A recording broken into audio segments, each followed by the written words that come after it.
Good afternoon. My name is Pratima Rao, and I'm the Senior Trade Commissioner here at the Canadian Embassy to Sweden in Stockholm.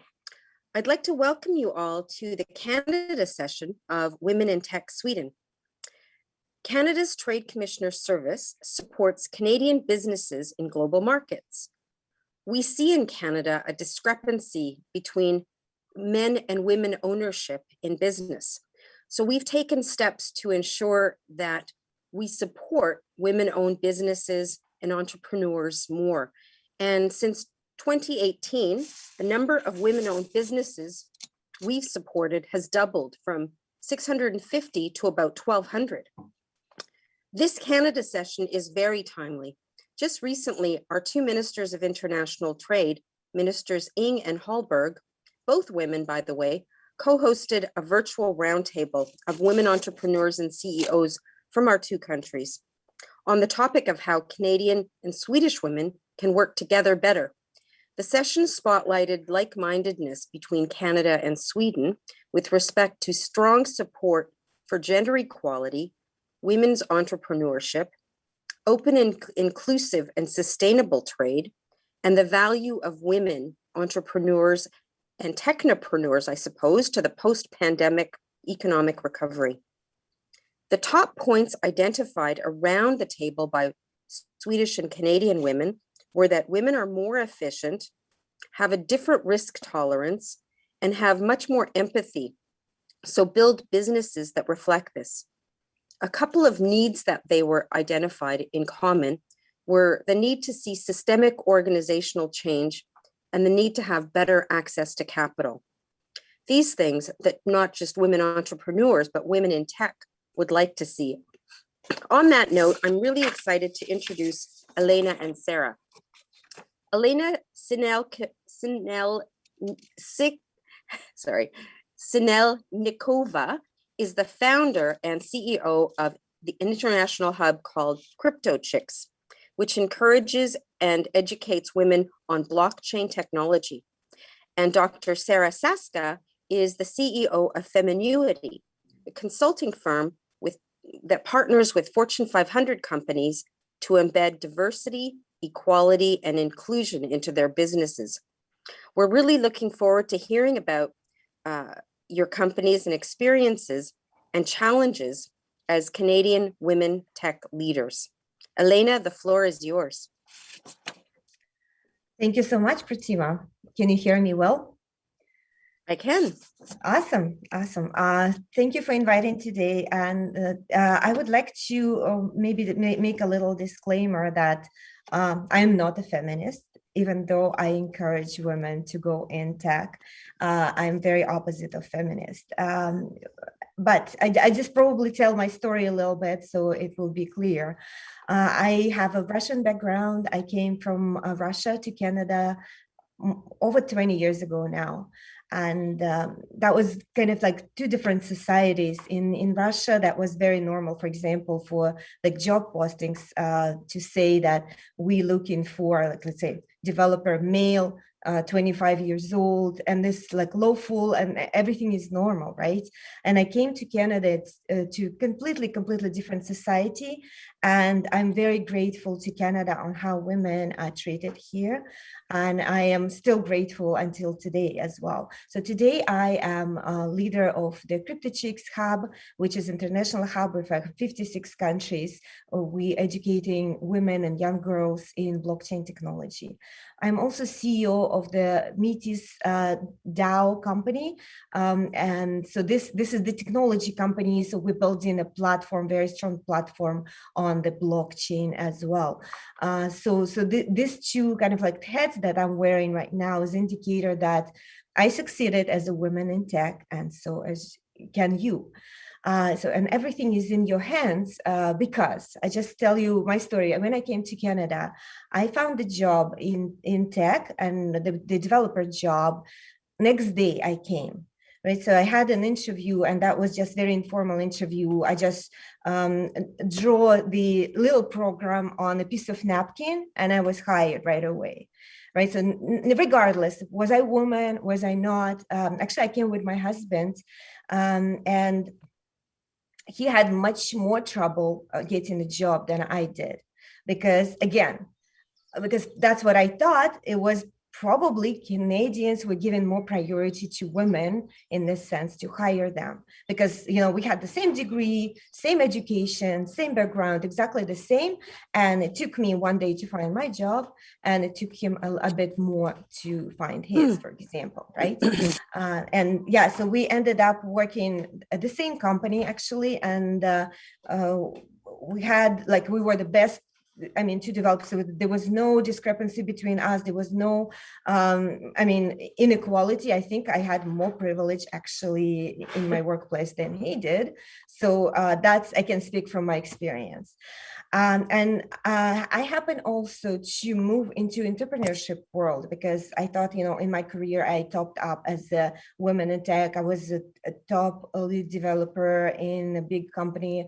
It's actually in a government agency. And I had quite a lot of publicly available applications that are right now still available under my belt. And I wanted to move to entrepreneurship world. And that's where I discovered blockchain technology and started my first startup, CryptoChicks, to educate women, because I was very much in love with the technology, but I saw there is not a lot of women in there. And to myself, I thought, like, why is that? Because I am interested. Why women are not there, but maybe I can help them. And me and my friend, my girlfriend was like 30, who I know for like 30 plus years, we started together a startup. We put a call out on a meetup for women who would like to learn technology. And first meeting, 50 women showed up right away.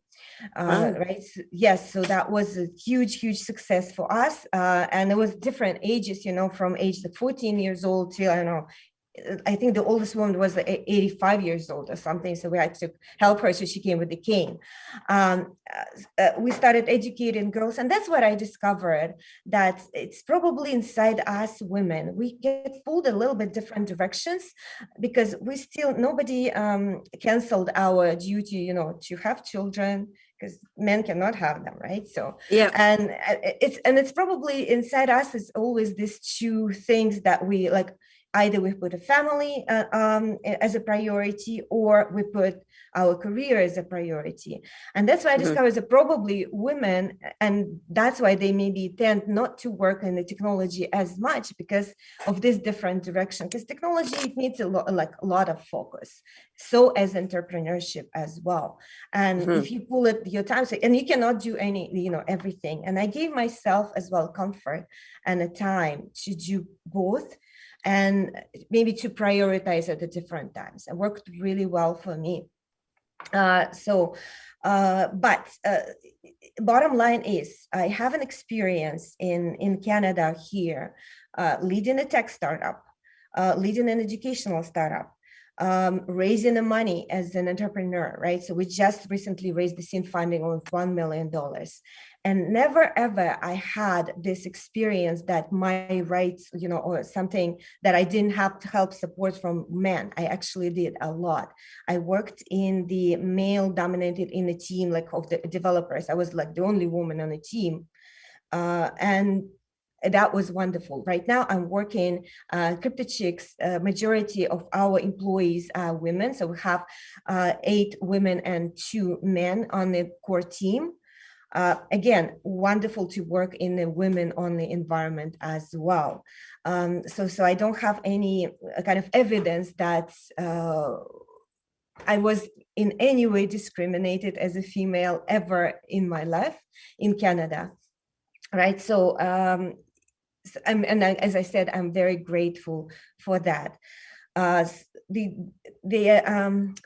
Maybe in my practice, what I notice, and we help in lots of girls all over the world, I noticed that a little bit of the self-doubt in the women. So women have to be 100% perfect in order to take on any opportunity or job, or the learning in tech, or start a company. They have to be 100% sure that they can do it, and they are usually overqualified to do it, as opposed to men, because we work with men as well. I give you 2 examples. We run hackathons, and for example, there was one lady who really knowledgeable. And she said, Alina, I need another year to study blockchain in order to enter hackathon. I said, like, no, you're wrong. You don't. Please try and enter. She did, and she won, right? So she won the Oh, hackathon. So she was that good and still had a self-doubt in her.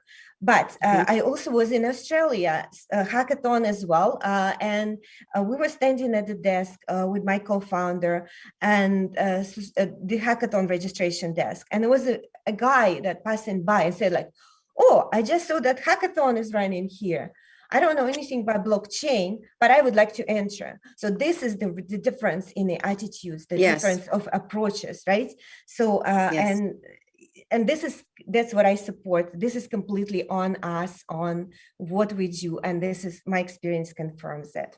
Thank you very much. True. Thank you. That was excellent. And I'm sure a lot of people, you're saying what they're thinking, but don't necessarily express. And it's really great to hear. But I do hear your point about the self-doubt women do feel. They have to feel like they're better than everybody and they can do it. It really has to do also with the way we're perceived, I suppose, in the world.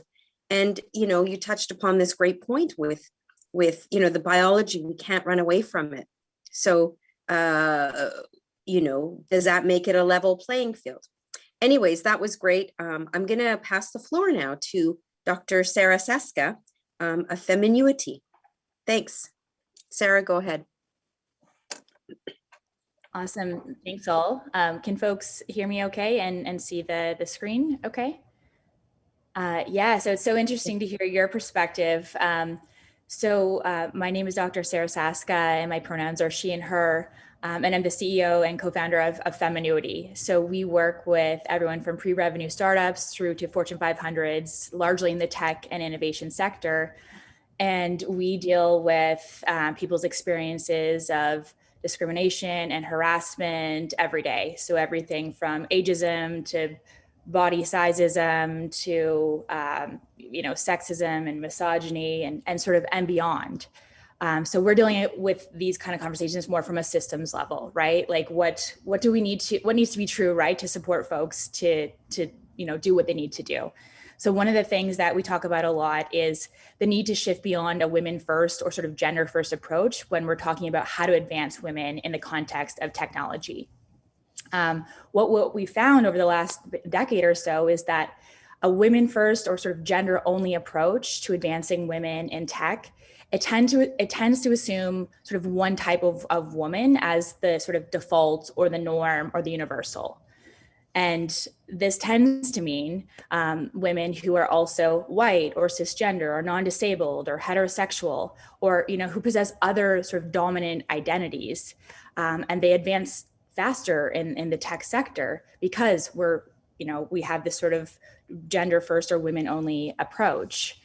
And what we found over the years is that this disproportionately, it means that sort of like proportionally less attention and resources end up being invested in women with multiple marginalized identities, right? So a woman who is a woman and also racialized, a woman who is part of the queer community and also living with multiple disabilities or providing caregiving to aging parents or tiny humans or whatever it may be, right? And so ultimately less attention and less resources are invested in women with multiple marginalized identities. And these are the folks who often require additional resources beyond gender-based initiatives, right, to make sure that the systems are set up for them to succeed, right? These women don't need to be empowered. They're already brilliant. They're already rocking it. But the systems, right, around them are often the barriers. So this is a sort of an image that we use a lot in our work. We're really trying to shift people beyond just thinking about how to advance women in tech and just thinking about, just gender or just race, right? We're also trying to help people understand people in all of their complexity, right? So everything from neurodiversity to age, to ethnicity, to ethnodiversity, to morals and citizenship status and income level and mental health and so forth. Because we know, right, that we're all so much more than just sort of one aspect of our identity. And often, we say, can you just pick one, right? Like, can you just limit all of who you are to just one thing, right? If you are Black and Muslim and a parent and a lesbian and a woman, like how can you just pick one label, right, to define you in the world? And as Audre Lorde reminds us, right, there's no such thing as a single issue struggle because we do not live single issue lives. And so this very much gives nod to the concept of intersectionality as coined by Kimberly Crenshaw. So intersectionality is a concept that identifies the overlap of various social identities, right, such as race, such as gender, such as sexuality, such as class, and so forth, and how these contribute to really specific types of systemic oppression and different experiences of discrimination that are experienced by people in the world. So what we ultimately argue is that if we really want to work to advance women in tech, that we need to bring an intersectional lens to this, an intersectional approach to this. It can't be either or, right? It needs to be a yes and, right? Folks are women and, right? What all of the other sort of important components of their identity. So yeah, Kimberly Crenshaw is a legal scholar who, under the context of the law, realized that Black women, racialized women in particular, were being viewed as women and as racialized people as individually, rather than seeing that those two different parts of their identity come together in complex ways. And she reminds us that treating different things the same can generate as much inequality as treating the same things differently, right? So really giving nod to the need to treating people as they need to be treated, right? Meeting them where they are and making sure that the systems that we're identifying inequities within systems so that people can be appropriately supported very much. So I think the big question that's on the top of our mind this year and this International Women's Day and month is, how can we choose to challenge advancing women in tech in a more intersectional way, in a more robust way, right? So that we're not just advancing some women, but actually all. That's really interesting, Sarah. And I think that there's a lot of, with that very question, I think it's a great lead off to a little bit of a discussion. Maybe you can put it back up so Elena can see it again. I don't know if you can do that, but the question? Yeah. I can repeat it for sure. Yeah. Helpful. Yeah. So how can we choose to challenge, right? The hashtag, can we choose to challenge advancing women in tech in a more intersectional manner? Yeah, no, I really like the Kimberly Crenshaw reference to intersectionality. Of course, I'm on the stage, and what am I? I'm an immigrant. I'm a Canadian. I'm a woman. I'm a mother. I'm a daughter. I'm, in a place like Sweden. So it's not one identity, of course, and none of us have one identity. But I would put it on its head too and say sometimes our identities, our uniqueness, are exactly what sells us too. We as Elena said, we can look at things from all the things we can do with that identity. We can bring a lens sometimes that often has diversity built into it will create innovation in a group of people where you have different identities or all similar identities, you bring something in. So maybe I'll turn the floor to Elena now and see, maybe what her pointers are on this point. Mm-hmm. Yes, I asked myself this question when I started working with women. How do I encourage them, and how do I, how do I pursue? How I help them? So first of all, we cannot help the ones that don't want to be helped, right? So, and we were doing that. We were trying to pull the women into tech, and then we discovered just some of them they don't want to. They have different priorities. As I said, in our life, like as a woman, we have so many, and Priscilla said, so many identities. Like we're mothers, we're daughters, we pull different directions, and we have to recognize that. So first of all, we help only those who come to us and ask for help. Second, take a lot of time to do a personal mentorship for each woman that we meet, right? Because each woman is a unique, and I said, like, there's no labels, I'm Russian, I'm Canadian, I'm an immigrant. Yeah, I wear all these hats too, but it's a person, it's a woman with the dreams that she wants to accomplish, right? So, and we take this very personal approach for each woman, so because there's no recipe for all. And at the same time, I lead by example. I say that if I can do it, it means that you can do it. And I will share with you to the best of my abilities of what I did. And that's why we created, for example, the Crypto Chicks Hatchery Incubator, because when I got into this entrepreneurship business, I faced lots of obstacles and lots of unknowns. And how do I help women to go the same path?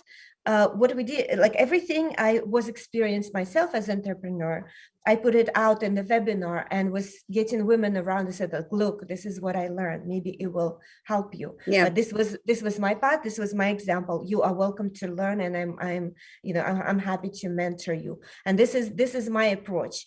But certainly I refrain from seeing obstacles around me, right? Let's say that if I'm in the room and I said, like, oh, this guy looked at me that way, or there's something, I'm creating this in my mind, right? So maybe it doesn't exist, right? But you have to think, if you see the obstacle, you have to overcome it. But if you don't see it, you go right through it. I think it has so much to do with perception and, consciously maybe ignoring your perception and doing what you want. I mean, I don't think women, you gave a great example. Women do what they want as much. They're so much often worried about what other people think of them. And they don't want to step out of the goals. But, Sarah, let's turn it onto you now. I mean, how is it that you, you've explained it in your discussion, but how is it that you would answer this question? How do you think we have to help women with maybe come out of their shell when they have multiple identities holding them back? Yeah, I mean, from my perspective, I always, I get really frustrated with we need to sort of empower women in a particular anything, right? Whether it's in tech or any conversation, right? Because women are already empowered. They're already, right? Like they're rocking it. They're doing, so many of the things that they need to do.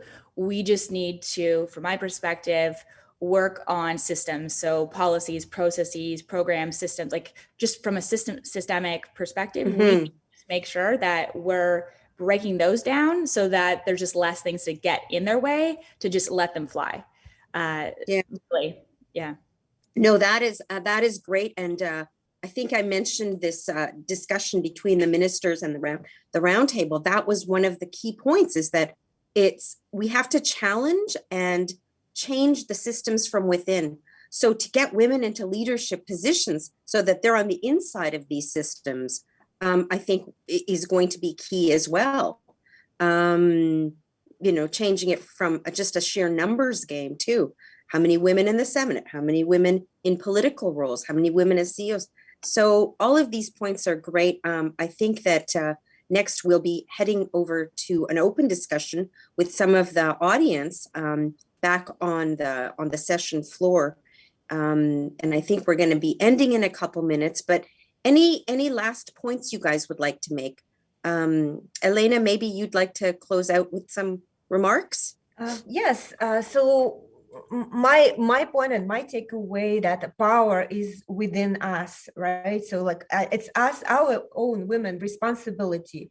If we think that we didn't achieve something, it's only our fault. It's not the guy's fault. It's not the world's fault. It's not the system's fault. So please turn to yourself and ask yourself a question. What did you do in order to become something, to be successful? Yeah. No, you guys both bring extremely different perspectives, but both very valid. The internal versus the external. And I think that I'm going to say I'm going to listen to both of you because you're very smart, and I think both the internal and external do matter. But thank you both, and let's welcome everybody over at the other session if we want to have an open chat. I haven't seen questions here yet because I don't see the chat, but maybe when we go back to the main floor, we'll see that. Thank you, Pratima.